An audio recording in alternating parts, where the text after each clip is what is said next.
Assam Saurav to Sri Subramanian Ramadurai, academician. Srijut Subramanian Ramadurai, নতুন পুৰুষৰ বাবে ব্যৱসায়িক স্বপ্নদ্ৰষ্টা, প্ৰযুক্তি বিশেষজ্ঞ, প্ৰতিষ্ঠান নিৰ্মাতা আৰু শিক্ষাবিদ। 1944 চনত নাগপুৰত জন্ম।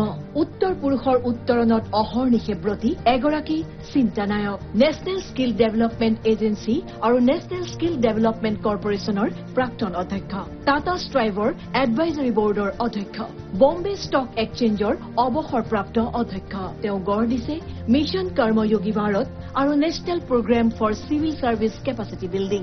বিগত 10 বছৰ ধৰি টাটা ইনষ্টিটিউট অৱ ছচিয়েল ছায়েন্সৰ পৰিচালনা সমিতিৰ অধ্যক্ষৰূপে কৰ্মৰত।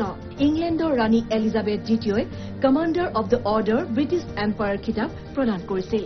শ্ৰীযুত ৰামাদুৰাইৰ উদ্যোগত গুৱাহাটীত বহু পূৰ্বেই গঢ়ি উঠিছিল এটা ডেলিভাৰী আৰু প্ৰশিক্ষণ কেন্দ্ৰ।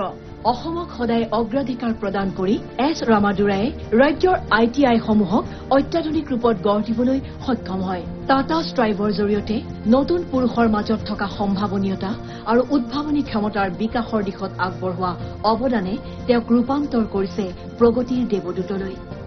2006 চনত পদ্মভূষণ সন্মানেৰে বিভূষিত। অসমৰ প্ৰতি আগবঢ়োৱা অৱদানৰ বাবে কৃতজ্ঞতা স্বীকাৰ কৰি অসম চৰকাৰে বিভূষিত কৰি পৰম আনন্দিত আৰু কৃতাৰ্থ। অসমৰ মহামান্য ৰাজ্যপাল শ্ৰীযুত লক্ষ্মণ প্ৰসাদ আচাৰ্য মহোদয়ৰ পৰা এই বঁটা গ্ৰহণ কৰিবলৈ আপোনাক বিনম্ৰ অনুৰোধ জনাইছো।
আপুনি চাই আছে ND24, সৰ্বশ্ৰেষ্ঠ নহয় সৰ্বোত্তমৰ দৌৰত।